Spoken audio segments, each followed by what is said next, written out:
ఓం యస్యద్విరధవక్త్రాద్యాః పారిషద్యాః పరశ్యతం విఘ్నం నిఘ్నంతి సతతం విశ్వక్సేనం తమాశ్రయే.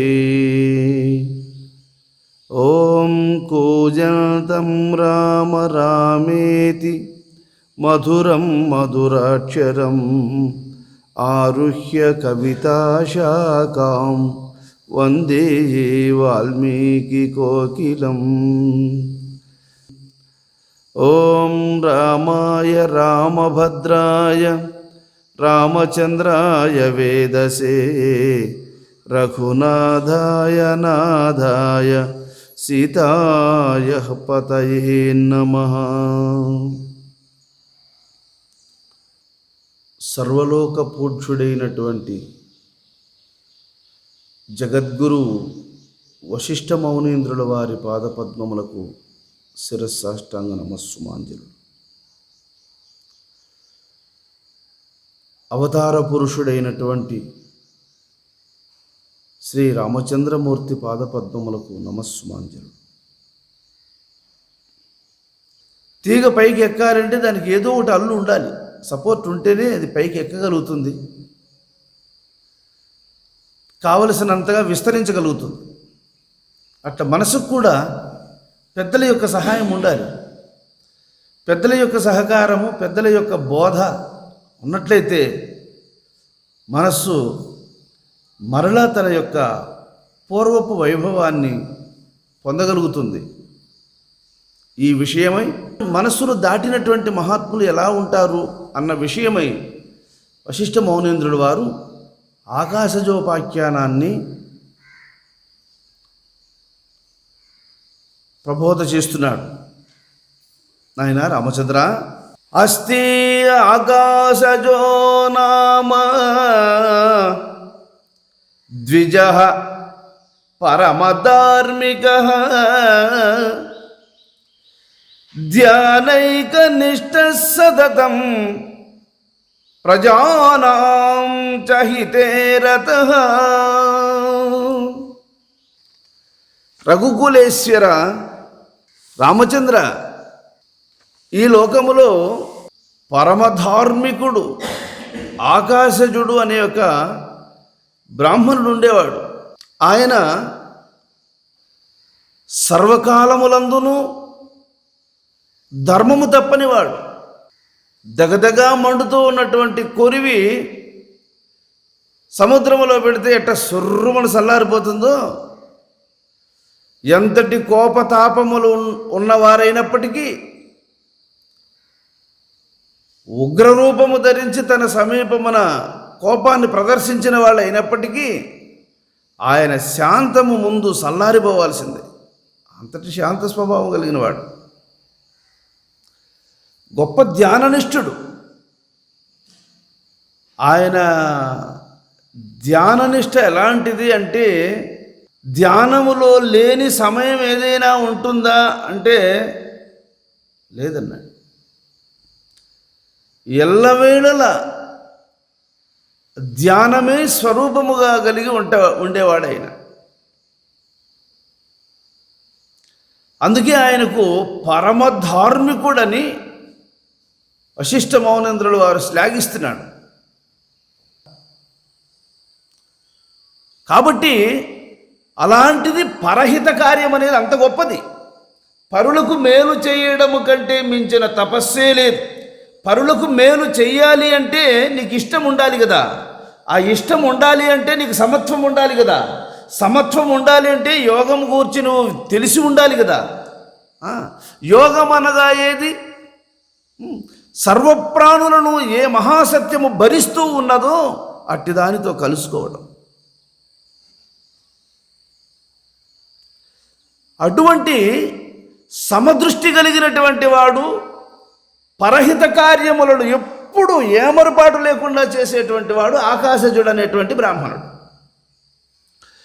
సచిరం జీవతి యథా తథా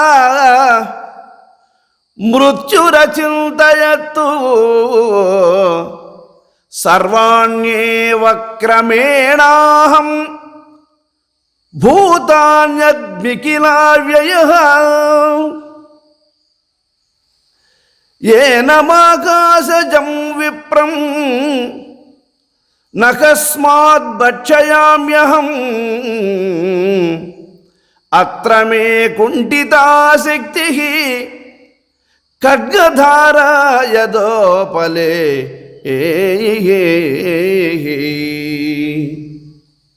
ఆ ఆకాశజుడనేటువంటి బ్రాహ్మణుడు ఈ సృష్టిలోకి ఆయన వచ్చి బహుకాలమైంది. దృష్టి వైభవము తొలగలేదు, చర్మము ముడతలు పడలేదు, జ్ఞానములో తొట్రుబాటు లేదు. అసలు నిత్య యవ్వన దేవతా స్వరూపములలో ఎట్లా మార్పు ఉండదో అలాంటి రూపంతో ఉన్నాడు. ఆయనతో కూడా జన్మించిన వాళ్ళు ఎప్పుడో రాలిపోయినారు. మృత్యుదేవత ఇతని గురించి ఆలోచన చేసింది. అరే, ఎంతోమందిని పొట్టన పెట్టుకున్న వాడిని నేను, సర్వజీవకోటను మింగి జీర్ణం చేసుకున్నటువంటి మృత్యుదేవతని నేను. మరి ఈ బ్రాహ్మణుని విషయంలో రాయి తగిలి కత్తి మొక్కబోయినట్లు నా ప్రయత్నము విఫలమైపోతుంది. ఏమిటి కారణం? ఈ బ్రాహ్మణుని నేను ఎందుకు చంపలేకపోతున్నాను ఆలోచన చేస్తోంది. సరే, ఏది ఏమైనా సరే ఇతన్ని చంపుటకై ప్రయత్నం చెయ్యాలి అని మృత్యుదేవత ఆ బ్రాహ్మణుని మీద నిఘా దృష్టి పెట్టింది. ఇతి సంచిత్యతం హంతు మగచ్చత్తత్పురం తథా చదంత్యుద్యమముక్తద్యుక్త నస్వకర్మణి కేచన. అతడు ఎక్కడ నివసిస్తున్నాడో తన నివాస మందిరానికి, ఆ పట్టణంలోనికి ప్రవేశించింది మృత్యుదేవత. ప్రవేశిస్తే అతని చుట్టూ పరిసరాలను గమనిస్తూ ఉంది. అతని అనుచరులు నిరంతరము వేదాన్ని అధ్యయనం చేసేవాళ్ళు, హోమములు అగ్నిదేవుణ్ణి పూజించేటువంటి వాళ్ళు, సత్యవాక్య పరిపాలకులు, సత్కర్మానుష్ఠానపరులు, నిరంతర ధ్యానరతులు, సమదృష్టి కలిగి ఆయన ఎలా ఉన్నారో డిటో బింబ ప్రతిబింబములకి ఎట్ట తేడా ఉండదో అట్టున్నారు ఆయన చుట్టూ ఉన్నటువంటి యొక్క భక్తవర్గం, శిష్యవర్గం అంతా. ఏమిటి వాతావరణం ఆలోచన చేస్తూ ఉంది మృత్యుదేవత. సరి, చిన్నగా వీళ్ళందరినీ ఒకసారి పరివేష్టించి చూచి, వీళ్ళందరి నియమావళులు ఇలా ఉన్నాయి, సరే నేరుగా అతని దగ్గరికే వెళదాం, మరి అతడు ఎలా ఉంటి నియమంతో ఉన్నాడో చూస్తాం అని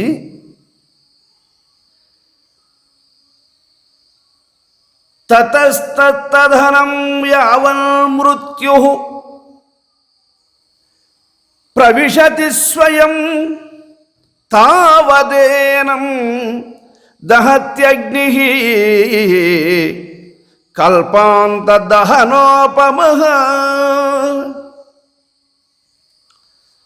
ఆయన ధ్యాననిష్ఠుడై కూర్చొని ఉన్నాడు. ఎవరు? ఆకాశజుడు. ఉత్తరాభిముఖుడై దర్భాసనమును పరచి పద్మాసనములో కూర్చొని తదేక నిష్ఠయందున్నాడు. మృత్యుదేవత అక్కడికి వెళ్ళేటప్పటికీ ఆయన చుట్టూ అగ్ని ఒక చక్రములాగా దగ దగ దగ దగ దగ దగ దగ దగ మండుతూ ఉంది. ప్రవేశించడానికి ఏమాత్రం సాధ్యం కాలేదు. ధర్మో రక్షతి రక్షిత, ఆయన యొక్క ధర్మము ఆయన అలా రక్షిస్తోంది.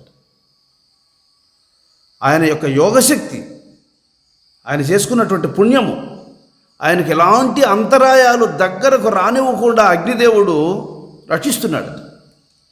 ఏ విధంగా ఇతన్ని చేరాలా అని ప్రళయాగ్ని వలె మండుతున్నటువంటి అగ్నిలో చొరబడడానికి సాధ్యం కాలేదు.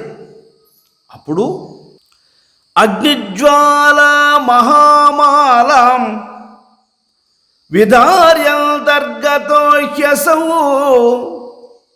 ద్విజం తృష్ట్వా సమాదాతుం హస్తే నైచత్ ప్రయత్నతః. అత్యంత సాహసముతో అగ్నిని దాటాడు. ఎవరు? మృత్యుదేవత.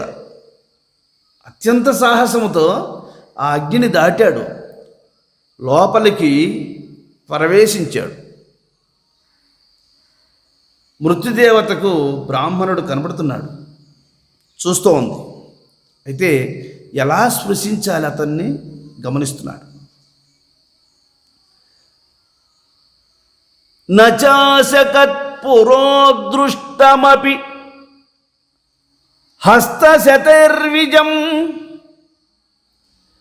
బలవాన్యప్యవష్టబ్దుం సంకల్ప పురుషం యథా.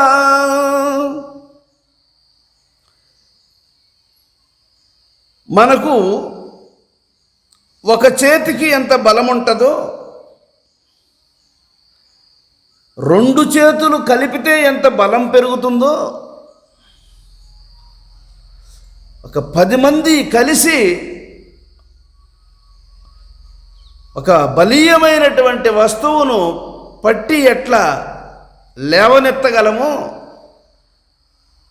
అంతటి శక్తి ఒక్కొక్క చేతికి ఉండేదట ఆ మృత్యుదేవతకు.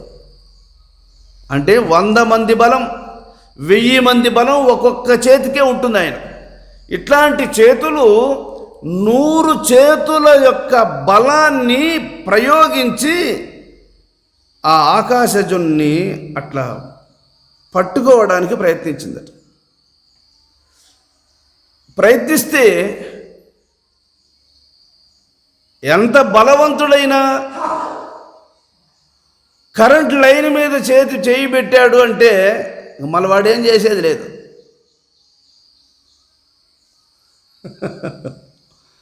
అంతే, పట్టేస్తుంది అది. అట్లాగా మృత్యుదేవత ఆ ఆకాశజుడనే బ్రాహ్మణుడి మీద చేయి పెట్టాడంతే స్వశక్తిని కోల్పోతున్నాడు.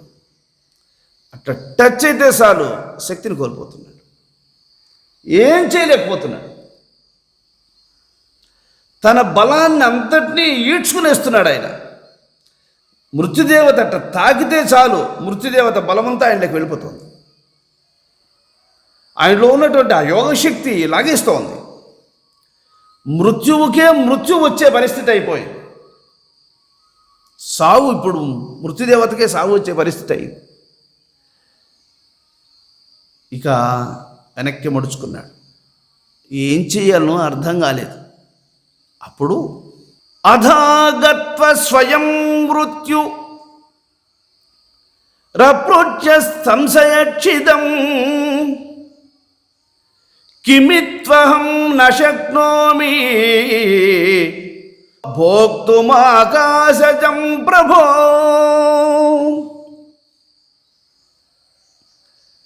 ఇంకా అక్కడి నుంచి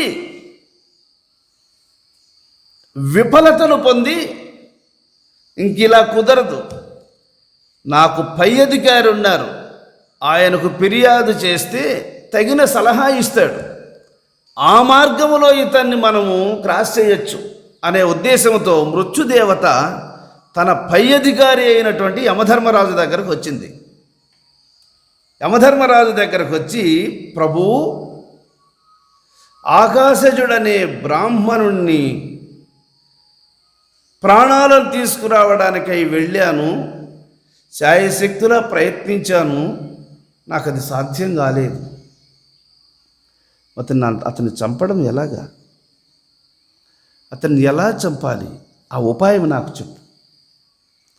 ఎలాగైతే అతన్ని చంపవచ్చునో ఆ మార్గాన్ని నాకు ఉపదేశించమని అడిగింది. అడిగితే అప్పుడు చెప్తున్నాడు యమధర్మరాజు, మృత్యో నకించత్ శక్త స్వమేకో మారయుతుం బలాత్తు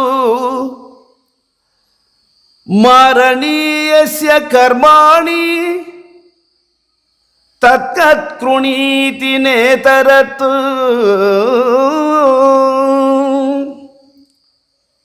ఓ మృత్యుదేవత,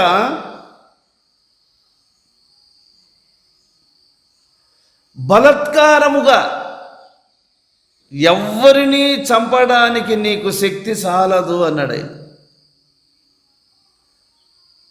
ఎవ్వరినీ చంపలేవు నువ్వు, అది నీ వల్ల కాదు. వాని చావుకు వాని కర్మలే కారణం అవ్వాలి. వాడు చేసుకున్న కర్మయే వాని చావుకు కారణం అవ్వాలి. ఆ సమయములో నీవు తీసుకురావచ్చు, అంతేగాని కర్మలు లేని వానిని నీవు ఇష్టపడి వానిని చంపుకొని రావాలంటే మాత్రం ఏ ప్రాణిని చంపలేవు అన్నాడు.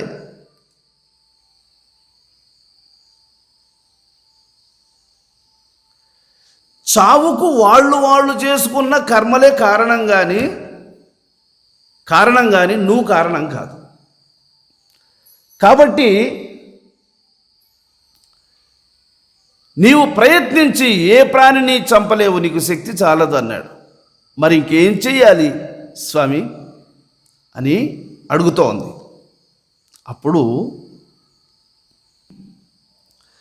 తస్మాదేతస్య విప్రస్య మారణీయస్య యత్నతః కర్మాణి వీక్ష్యతేషాం త్వం సహాయైనైన మత్స్యసి. నీవు అతన్ని చంపడానికి ఉపాయం ఒకటే. అతడేమైనా పాపాలు చేశాడేమో వెదుకు. ఎక్కడైనా తప్పులుంటే దాంట్లో ప్రవేశించు. దాంట్లో ప్రవేశించి దాన్ని ఆధారం చేసుకుని తీసుకొచ్చేసి ఒకసారి అతని తప్పులను వెదుకు అన్నాడు.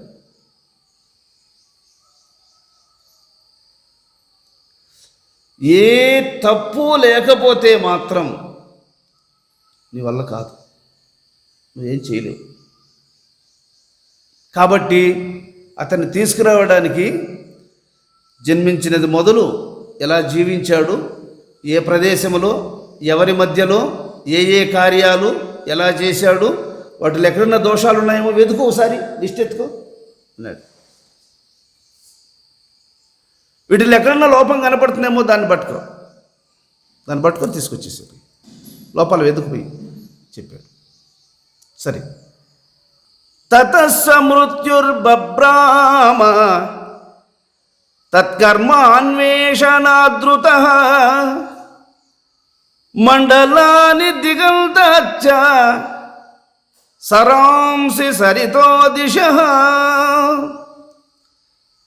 అతడు ఎక్కడెక్కడ తపస్సు చేశాడు, ఎక్కడెక్కడ హోమములు యజ్ఞములు చేశాడు, దాన ధర్మములు ఎవరెవరి మధ్య, ఏ ప్రదేశాలలో, ఏ కాలములో, ఎక్కడ ఏవేవైతే చేసి ఉన్నాడో మొత్తం అన్ని ప్రదేశాలను వెతికేసింది. అన్ని లిస్టులన్నీ తిరగేసుకునేసింది. ఏవం భూమండలం భ్రాత్వా నకుత చికిత్సకాని చిత్తు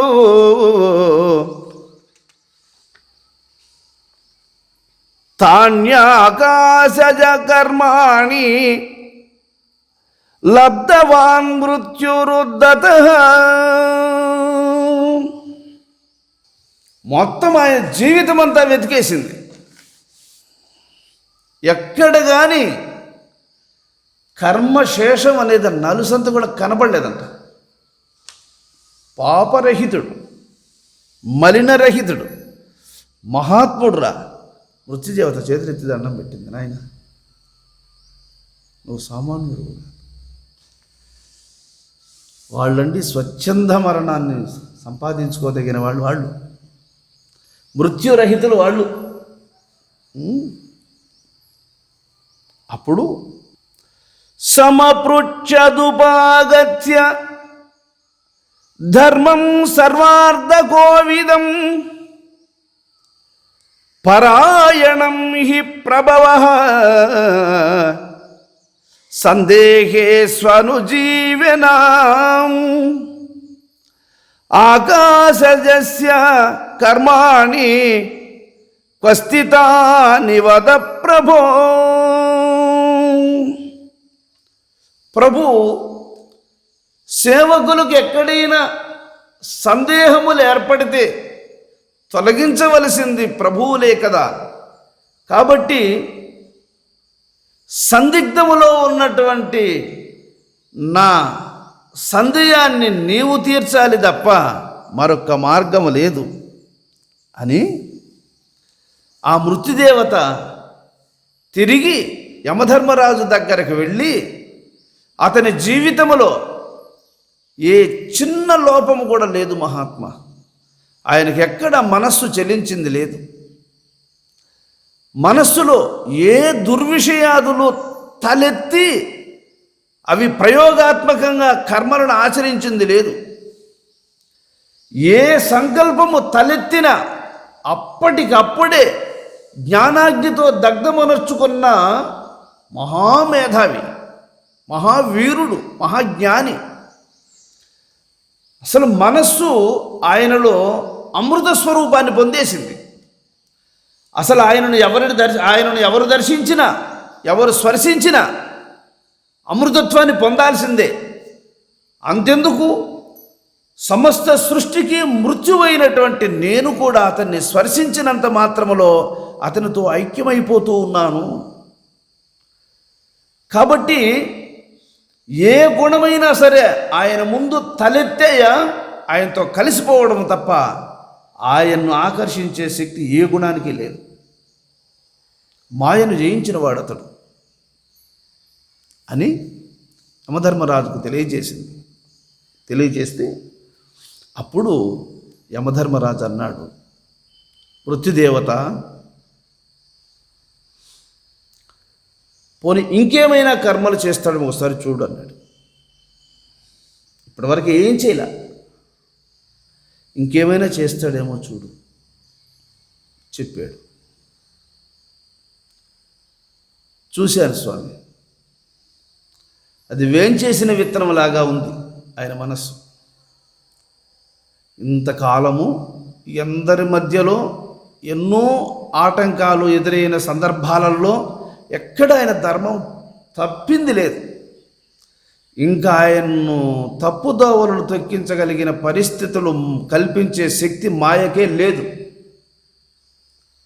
తప్పుదోవలను తొక్కించే శక్తి ఇంకా మాయకు లేదు. కాబట్టి ఆయతడు ఇంకా కూడా దారి తప్పి ప్రవర్తించే స్వభావాలు ఆయన ఎందుకు ఇంకా అంకురించలేవు అన్నాడు. అయితే వదిలేయి అన్నాడు. ఇంకా ఆ ప్రయత్నం వదిలేయి.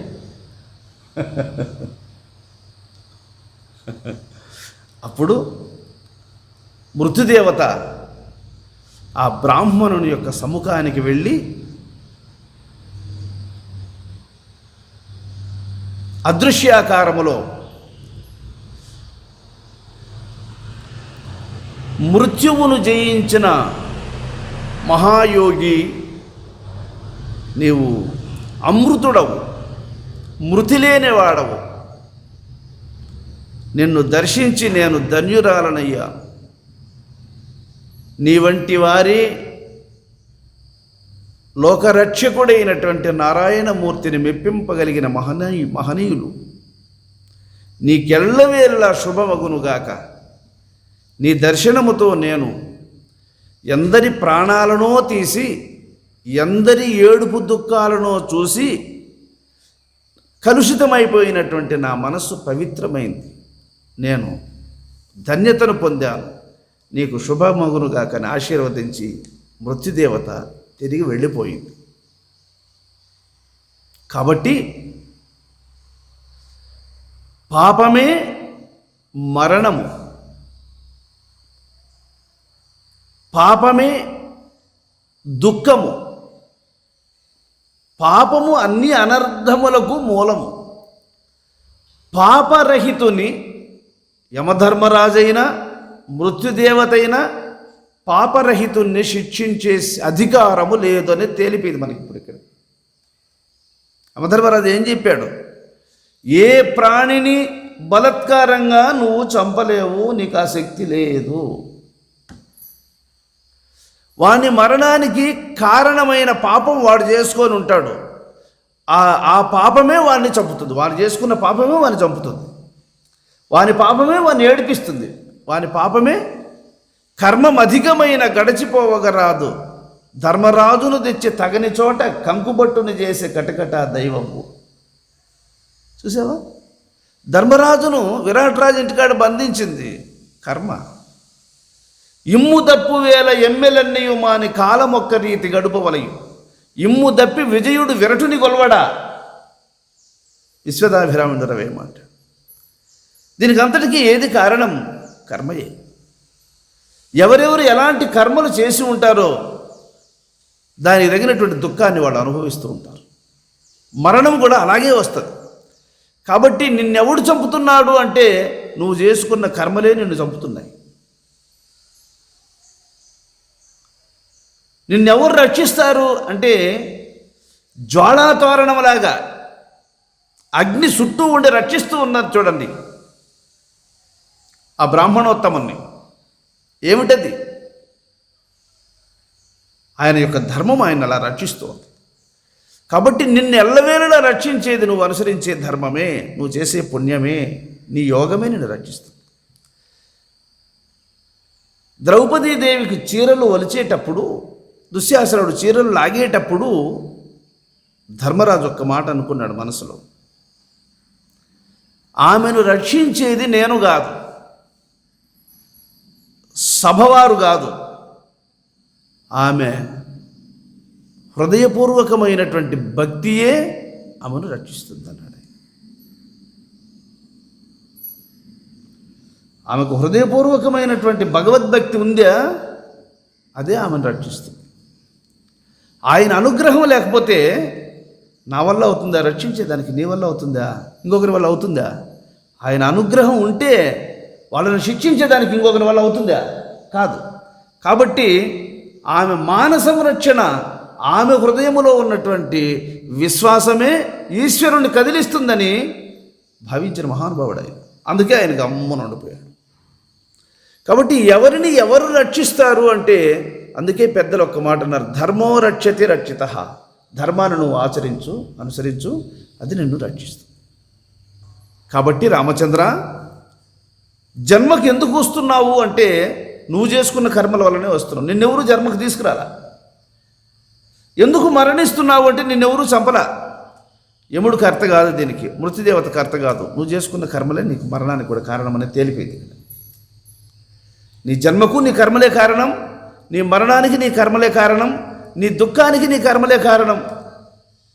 కాబట్టి కర్మల జోలికి పోకుండా ఉండితివా నిన్ను అన్ని వదిలేస్తాయి అన్నాడు. వాటి జోలికి పోవద్దు. వాటిని స్పృశించకుండా ఉంటివా సృష్టిలోకి రావాల్సిన అవసరం ఉండదు, దుఃఖములు అనుభవించాల్సిన అవసరం ఉండదు, మృత్యువు నోట పడాల్సిన అవసరం ఉండదు. కనుక అందుకే మహాత్ములు మనకు ఎప్పుడు కానీ మరపు తెరపనకుండ జాగ్రత్త నిరతమును స్వప్న సుషుప్తిలో అరమరలు లేకుండా ఎప్పుడు తరచుగను జీవాత్మ చదివెటి తరకము సూటెరుగవలెనల్లా. స్వప్న సుషుప్తి జాగ్రత్తలనే త్రివిధ అవస్థలలో కూడా వేరు సంకల్పము లేకుండా, ఎప్పుడూ ఏ కర్మలు చేయకుండా, ఏ కర్మతో సంబంధం పెట్టుకోకుండా ఉన్న పరవస్తువును నీకు చూపించాడు గురువు. అది ఎట్లుందో దాన్ని చూసి నువ్వు నీ మనసును మలుచుకో, నీ మనసును దాంతో కలిపితే దానికి ఒక అనంతమైనటువంటి జీవకోట్లనన్నింటినీ రక్షిస్తూ ఉన్న సత్యం అదే. ఆ సత్యము నీ మనస్సును తన స్వరూపంగా మార్చుకునేస్తున్నది. నీ మనస్సును దాంతో చేర్చావా, మనసులో ఉన్నటువంటి గుణాలన్నిటినీ జీర్ణమొనర్చి మనస్సును తానెట్లయితే దేనితో సంబంధం పెట్టుకోకుండా నిష్కళంకమై పాపరహితమై సర్వకాలముల యందు సాక్షిగా ఎట్లయితే దీన్ని రక్షిస్తూ ఉందో అటువంటి శక్తి మనసుకు ఇచ్చేస్తుంది. అది దాని మీద సూటి గురి కలిగి ఉండాలి అంటాడు.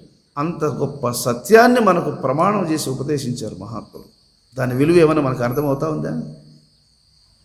యానాదోనికి శ్రీగంధపు చెక్కలు ఇస్తే దాన్ని ఇంచి పొయ్యిలో పెట్టినట్లు మూర్ఖులకు దీన్ని ఉపదేశిస్తే వాడేదో వాని అవసరాలకు ఏదో ఒకసారి స్వామిని అట్లా ఇప్పుడు కూడా ఇక్కడికి ఎంతోమంది వస్తూ ఉంటారు. కానీ ఆధ్యాత్మిక విద్య కోసం పరితపించే వాళ్ళు ఎంతమంది వస్తారు? ఆరోగ్యం కోసము, ఐశ్వర్యం కోసము, ఏదేదో కోరికల చేత ఎంతమంది వస్తూ ఉంటారు. మనం చూస్తూనే ఉన్నాం కదా. అట్లా ఉంది సమాజం. కాబట్టి బ్రహ్మజ్ఞానం కోసం జీవించాలి, ప్రయత్నించాలి. అందుకే ఒక మాట అన్నాడు, ధరణి లోపల మూఢమతులకు దొరకుటకు బహు దుర్లభం ఇది. మూర్ఖులుగా ఉండేటువంటి వాళ్ళకి ఇది అందేదిగా. గురు కటాక్షము వలన స్థిరమగు పరమ పదవి చేరే యుక్తి నేర్పవలె జీవాత్మ ఇప్పుడన్నా.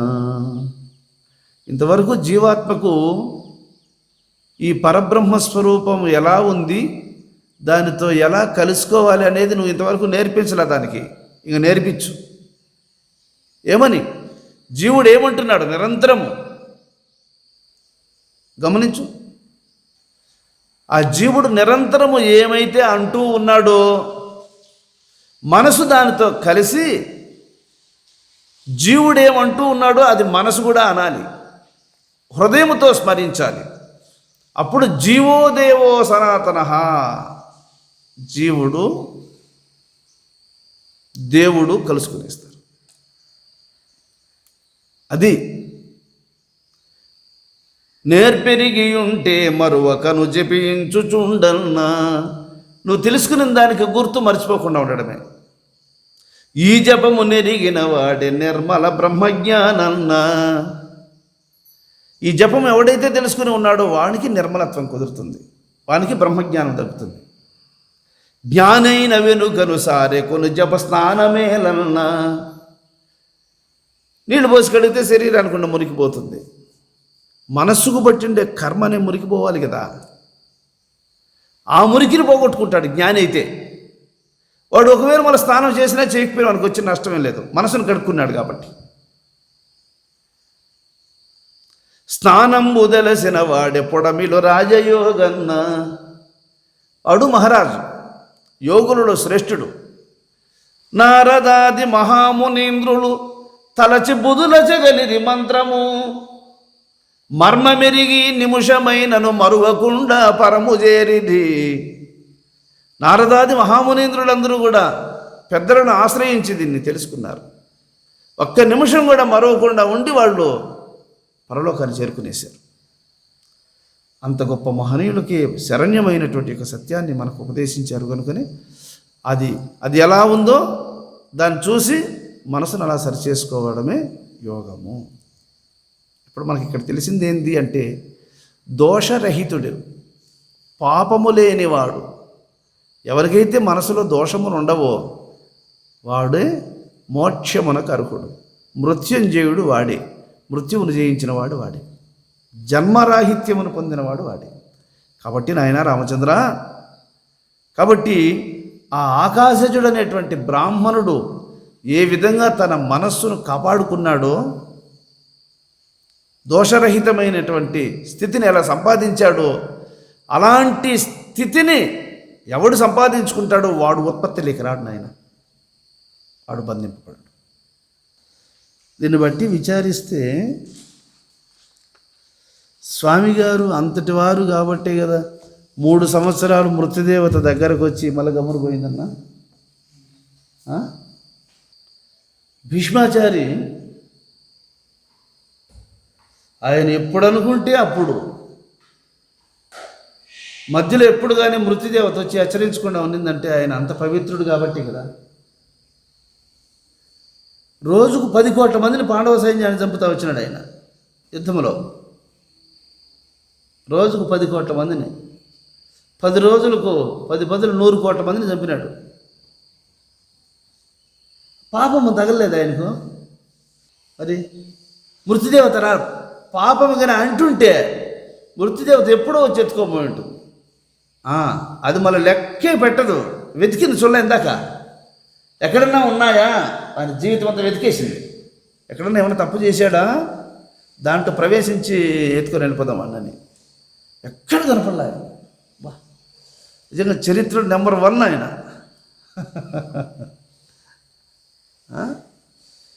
మరి భీష్మాచారి ఎక్కడైనా పాపం కానీ అంటుంటే మృత్యుదేవత నీ వరం ఉంటే ఉంటుంది, ఆ వరాన్ని కాపాడుకోదగినంత లక్షణాలు లేవబ్బా నీ దగ్గర, ఏమి ముందు ముందు ఇచ్చుకొని పోయి ఉంటుంది. అది ధర్మం, అది అంతే.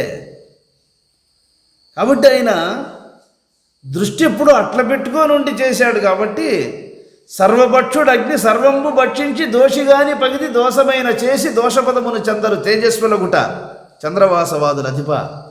చూడు చెప్పాడు, చూడు. సర్వభక్షుడు అగ్ని సర్వంబు భక్షించి దోషిగాని పగిది దోషమైన చేసి దోషపదమును చందరు తేజస్వులగుట చంద్రవాసవాదుల అధిపట. కాబట్టి ఆ బ్రహ్మస్వరూపమునందు మనస్సును నియమించినటువంటి యొక్క మహనీయులు దండించవలసినటువంటి సమయం వచ్చినప్పుడు దండనం దశగుణ భవేత్, 10 గుణాలు కుదురుతాయి దండనంతో. ఎంత చెప్పినా వెళ్ళలేదు వీడు, ఎవడు దుర్యోధనుడు.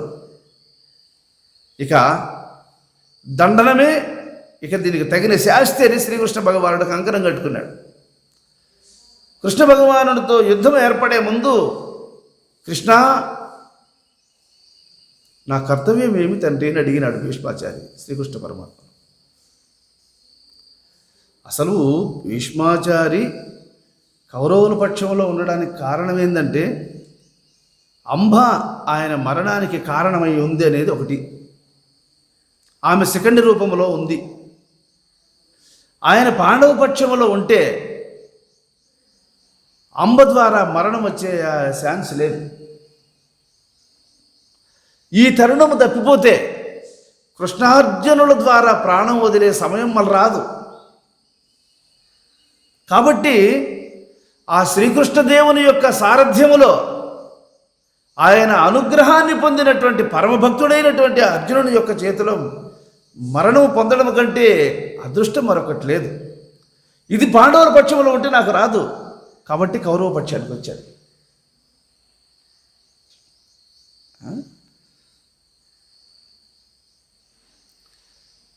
కృష్ణ, నిరంతరము నీ పాదపద్మములను నేను సేవిస్తూ ఉన్నటువంటి నీ దాసుణ్ణి, నీ మీద నేను ఆయుధాన్ని ఎలా ఎత్తగలనయ్యా? పూజించవలసినటువంటి దేవుణ్ణి ఎట్ట కొట్టగలను కృష్ణ అని అడిగాడు. అది ధర్మమోయ్, ధర్మాన్ని అనుసరించు, జరగవలసింది ఈశ్వరుడు నిర్ణయిస్తాడు. కాబట్టి వంచన లేకుండా నీవు చేయవలసినటువంటి ధర్మాన్ని నువ్వు అనుసరించు నాయన ఆచార్య, అదే నేను రక్షిస్తుంది అన్నాడు శ్రీకృష్ణ పరమాత్మ. అందుకే కృష్ణార్జునుని ఇద్దరిని ఊపిరి తిరగకుండా కొట్టాడు యుద్ధంలో.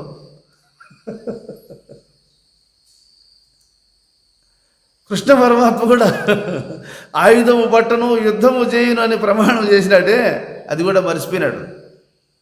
అది కూడా మరిచిపోయి వెంటనే చక్రం చేత పట్టుకొని కుప్పించి ఎగసి కుండలంబుల కాంతి గగన భాగం బెల్ల కప్పికొనగా రథం మీద నుంచి ఎగిరి దూకేశాడు. ఎగిరి దూకి చక్రం ఎత్తుకొని పరిగెత్తాడు భీష్మాచారి. అప్పుడు భీష్మాచారి ధనస్సును చేత పట్టుకొని చేతులెత్తి నమస్కరించినాడు. కృష్ణ, నీ చేతిలో మరణించడం కంటే నాకు కావాల్సింది ఏముందయ్యా? శిరచ్ఛేదం చేయాలి. ఈ లోపల అర్జునుడు వచ్చి కాళ్ళు పట్టుకున్నాడు. కృష్ణ, ఆయుధము పట్టను యుద్ధము చేయను అన్నావు తండ్రి, మాట జారిపోయినట్టు అవుతుంది. నువ్వు చేయాలనుకున్నది ఏదో నా దగ్గర చేయించు, అంతేగాని నీ వాడిన మాటను నువ్వు అతిక్రమించడం యుక్తం కాదు మహాత్మా అని చెప్పినని అర్జునుడు వచ్చి పాదములు పట్టుకుంటే, నా ఎదుట నన్ను నమ్మిన వాడిని కొడితే నేను ఓర్చుకుంటానంట. నన్ను నమ్మిన వానికి హాని జరిగితే నా వ్రతము నెరవేరితేనేమి నెరవేరకపోతేనేమి, నమ్మినోడిని చంపుకున్న తరువాత నా వ్రతం పోయినా పర్వాలేదు, నా మాట పోయినా పర్వాలేదు, నన్ను నమ్మినావు నువ్వు అర్జునా, నిన్ను కాపాడుకోవడం నాకు ధర్మం రా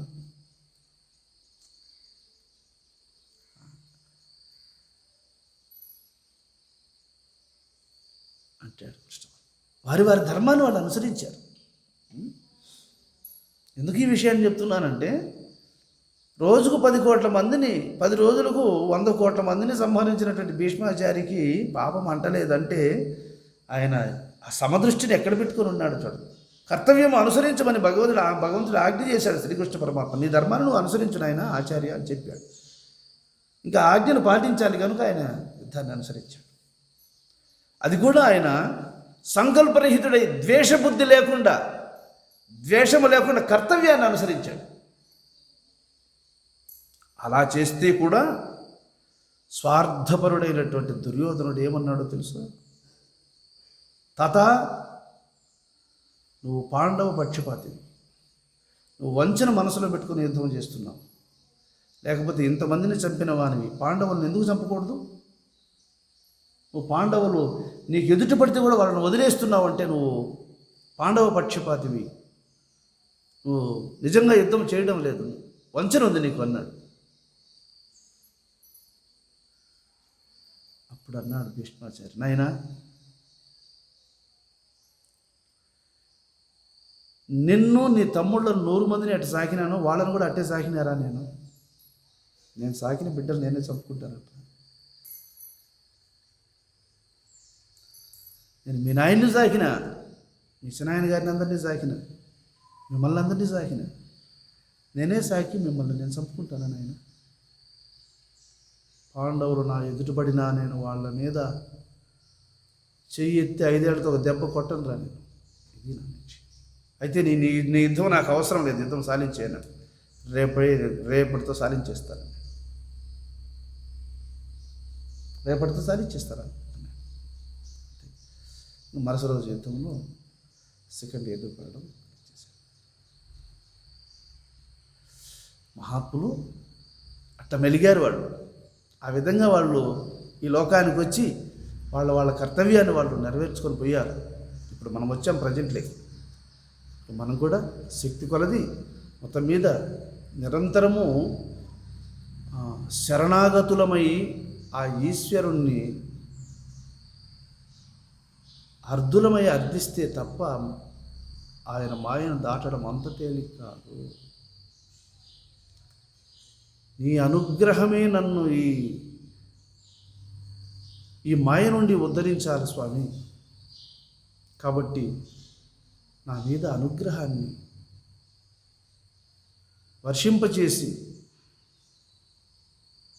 నన్ను నీ దాసునిగా చేసుకో తండ్రి, నా స్వశక్తి సాలదు ప్రభు అని శాయశక్తుల హృదయంలో అలా భగవంతుణ్ణి పరిధీరుడి ప్రార్థించినప్పుడు ఆయన కృప మనల్ని ఉద్ధరిస్తుంది. అలా లేకుండా ఈరోజు నేను పద్మాసనంలో కూర్చొని ఏమన్నా కానీ 4 గంటలు కూర్చోవాలా, 5 గంటలు కూర్చోవాలా, దీని కథ ఏందో చూడాలా, ఏమి చూస్తాము? రూట్ అది కాదు. భగవత్ శరణాగతిని అనుసరించినప్పుడు అప్పుడు కుదురుతుంది. అట్లేకుండా దాని కథ పక్కన పెట్టి పౌరుషాలు ప్రదర్శిస్తే మాత్రము బలిచక్రవర్తి అంటాడు, తామర పుష్పం కాడ పట్టుకొని బండరాతిని టిమీమని కొట్టి పగలగొట్టేయాలని చెప్పి పుష్పంతో కొడితే బండ పగులుతుందా? పువ్వే తొనకలు నలిగిపోతుంది. అట్లే పువ్వు దిగిపోతుంది కానీ బండ దిగుతుందని చెప్పు తెగదు. అట్లా తామర పుష్పము తొటింబట్టుకొని బండను పగలగొట్టినట్లు నీ ప్రతాపాలు, నీ పరాక్రమాలు, నీ పౌరుషాలు ఇవన్నీ దాని ముందర పనికిరావు, పనిచేయవు. మనసు అంత బలీయమైంది అది. మనమేంది విశ్వామిత్రాది మహానుభావులను అందరినీ చూసేసింది అది. వాళ్ళందరినీ స్టాండ్ అనిపించింది అది. కూర్చోరా, లేయిరా, పల్టీ లేయిరా, ఎన్నో పిల్లలు లేపించింది అది. మనం వాళ్ళకంటే గొప్పవాళ్ళం కాదు. సృష్టికి ప్రతి సృష్టిని చేసినవాడు విశ్వామిత్రుడు. అంటే సృష్టికి ప్రతి సృష్టి చేసినవాడు ఆయన. ఆది గురువు అయినటువంటి వశిష్ఠ మౌనేంద్రుల వారితోనే యుద్ధానికి పూనుకున్నాడు ఆయన. ఆయనతోనే శత్రుత్వం పెంచుకున్నాడు. అట్లాంటి వాడినే ముప్పు తిప్పలు పెట్టి 3 చెరువుల నీళ్లు దాపించింది మాయ. చివరికి విశ్వామిత్రుల వారు తన అహంకారాన్ని, మమకారాన్ని చంపుకున్నాడు. నాకు ఈ కోపం ఉన్నంత వరకు నాకు ఇది సిద్ధించదు, నా బుద్ధి కుదరలేదు ఇంకా, కాబట్టి ఈ పౌరుషాన్ని వదిలిపెట్టాలి అని ఇంకా ఆయన ప్రశాంత మనస్కుడైపోయాడు. అప్పుడు వశిష్ఠ మౌనేంద్రుడు వారు, నాయనా విశ్వామిత్ర, బ్రాహ్మీ స్థితిని పొందితివి నాయన, నీవు ఇప్పుడు బ్రహ్మర్షి అయ్యావు అన్నాడు. బ్రహ్మదేవుడే సాక్షాత్కరించి విశ్వామిత్ర నీవు బ్రహ్మర్షి అయితివి అని అన్నాడు. అంటే నువ్వు చెప్తే నాకు నమ్మకమలే, నాకు వశిష్ఠుడు చెప్తే నమ్మకం అన్నాడు. సరే పదం పాప అని చెప్పి ఆయన పిలుచుకొని వచ్చినాడు వాళ్ళ వశిష్ఠుని దగ్గరికి. అప్పుడు వశిష్ఠ భగవానుడు, నాయన విశ్వామిత్ర మౌనీంద్ర, నీవు బ్రహ్మ ఋషి అయితే నాయన, ధన్యుడు, సాధించు, సంతోషం, ఆశీర్వదించు. ఇద్దరూ కలిసి రామచంద్రమూర్తి దగ్గరికి వచ్చారు రాజీ పడిపోయి. రామచంద్రమూర్తి ఈ యోగ వాసిష్టాన్ని విన్న తరువాత ఆయన ఆ సాక్షాత్కార స్వరూప సిద్ధిని పొందినటువంటి రామచంద్రమూర్తిని చూచి విశ్వామిత్రుడు వారు ఒక మాట అంటాడు, వశిష్ఠ మౌనీంద్ర, నీవు నిజంగా గురుడవని అనిపించుకున్నావు. రామచంద్రమూర్తికి సాక్షాత్కార అనుభూతిని ప్రసాదించావు అంటే ఇది సామాన్యుల వల్ల అయ్యే పని కాదు. ఇది అటువంటి సిద్ధిని నిన్ను నమ్మినటువంటి నీ శిష్యునికి ఇచ్చావు. నేను కనులారా చూసి పరమానంద భరితుడైతున్నాను, మహాత్మా నమస్కారం అన్నాడు విశ్వామిత్రుడు వారు వశిష్ఠుల వారిని చూసి. అది ఇంకా మున్ముందు వస్తుంది. ఇంకా మనకి ఇంకా ఈరోజు చెప్పినటువంటి ఆకాశజోపాఖ్యానం లాగానే ఇంకా అమోఘమైనటువంటి యొక్క చరిత్రలు కూడా ఇంకా మున్ముందు వశిష్ఠ మౌనేంద్రుడు వారు చెప్పుకుంటూ వస్తారు. ఈశ్వరుడు మనకు అనుగ్రహించినంత వరకు మనం వింటూ పోదాం. ప్రాతకాల శుభములు సమస్త జీవకోటిని పొందిన. ఓం శాంతి శాంతి శాంతి. మరి ఆకాశజుని విషయంలో చిన్న లోపం ఉంటే వెతకాలని మృత్యుదేవత వచ్చినప్పుడు భీష్మాచారి ఇంతమందిని చంపేసినాడు కదా, మరి అది పాపం కాదా అనే డౌట్ వస్తుంది కదా ఎవరికైనా. అందువల్ల అది కూడా వచ్చేసింది చూడండి. వేదవ్యాసుల వారికి శ్రీకృష్ణ పరమాత్మకు ఒక గొల్లవాడవుడు ప్రతిరోజు పాలు తీసుకొని పోయేవాడట. ఆ పాలు తీసుకొని పోయేటప్పుడు వ్యాస భగవానుడు అనేవాడట, ఏందయ్యా తెల్లవారుజామునే పాలు తాగాలనిపిస్తుంది నాకు, నువ్వేమో 10 గంటలకు వస్తావు, మరి తెల్లవారితో రావడానికి ప్రయత్నం చేయకూడదు అని అన్నాడట. అప్పుడు ఏం చేయాలి స్వామి, నేనేమో పెందలకాడే వచ్చాను, ఆ పడవవాడు రావడం లేదు, అందుకోసం వాడు ఒకవేళ పడవవాడు వాడు బండిలో అది లోడ్ అయ్యేంత వరకు ఓ 20 మందో 30 మందో వాడు అందరూ వచ్చేంతవరకు దాకా బండి కదిలించాడు, పడవ కదిలించాడు, అందుకోసం నేను లేట్ అయిపోతుంది అన్నాడు. అట్లయితే ఇంకో పంచు, నిత్యోపవాసి వ్యాసుల వారి దగ్గరికి వెళుతున్నాను, అమ్మా గంగాదేవి నాకు దారి వదులు తల్లి అని అడుగు, వెళ్ళు అన్నాడు. మరుసటి రోజు వ్యాస భగవానుడి దగ్గరికి వెళుతున్నానమ్మా, ఆయన నిత్యోపవాస అయింది నిజమైతే గంగా నాకు దారి వదిలిపెట్టు అని అడిగాడు. అడిగితే గంగ వెంటనే నీళ్లు పక్కకు వదిలేసి భూగర్భం కనపడతాం దాటుకొని అవతలకు వెళ్ళాడు. ఇంకా అక్కడి నుంచి తిరిగి మళ్ళా రావాలి కదా, తిరిగి మళ్ళీ వచ్చి శ్రీకృష్ణ పరమాత్మకు పాలు పోయాలి. ఈయనేం చెప్పాడు, శ్రీకృష్ణ పరమాత్మ సదా బ్రహ్మచారి అయింది నిజమైతే గంగా నాకు దారి వదిలిపెట్టు అని చెప్పు అన్నాడు కృష్ణ పరమాత్మ. వ్యాస భగవానునికి పాలు పోసి శ్రీకృష్ణ పరమాత్మ దగ్గరికి వచ్చేటప్పుడు గంగ మళ్ళీ ప్రవహిస్తూ ఉంది గంతులేస్తూ. అప్పుడేమో ఆయన పేరు చెప్పి పోతుమే, ఇప్పుడు ఇంక ఈయన పేరు చెప్పాలి కదా, అందుకని అమ్మా గంగాదేవి సదా బ్రహ్మచారి అయినది నిజమైతే శ్రీకృష్ణ పరమాత్మ సముఖానికి వెళ్ళడానికి దారి వదులు తల్లి అన్నాడు. వెంటనే గంగాదేవి దారి వదిలేసి కృష్ణ పరమాత్మ దగ్గరకు వెళ్ళాడు. ఈరోజు పెందలకడనే వచ్చేసావి, ఎలా రాగలిగావయ్యా అని అడిగాడు. అదేంటి స్వామి, మీరు చెప్పారు కదా సదా బ్రహ్మచారి అయినట్టు శ్రీకృష్ణ పరమాత్మ సముఖానికి వెళ్ళాలి అని. బ్రహ్మచారి అయింది నిజమైతే అమ్మ నాకు దారి వదిలిపెట్టు అని అన్నాను. మాట కూడా వదిలేసింది. పక్కన రుక్మిణీదేవి ఉంది. ఇదేం స్వామి, నాకు 8 మంది కొడుకులు, 8 మంది కొడుకులను నువ్వు నాతోనే కాపురం చేసి కన్నావు, నువ్వు బ్రహ్మచారి ఎట్టయితివి అని అందా. బ్రహ్మచారి ఎట్టయితివి, గంగ ఎట్లా వదిలిందయ్యా దారి అని అంటే అప్పుడు చెప్పాడు, నేనంటే ఎవరనుకున్నావు రుక్మిణి, నిరంతరము రేచక పూరక కుంభకములను సూచించు సోహం సోహం అనడి సర్వేశ్వరుడను నేను. సదా బ్రహ్మచారిని నేనే.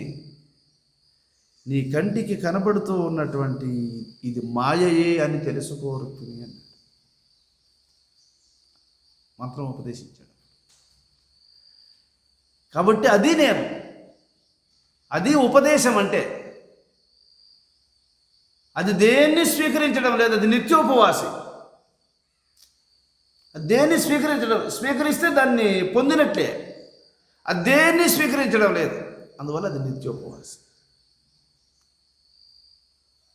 అది బ్రహ్మచారి, ఇంకొక దాంతో కలిగదు అది. కాబట్టి వ్యాస భగవానుడు చెప్పింది అది నిత్యోపవాసం అంటే, అది బ్రహ్మచర్యం అంటే ఇది.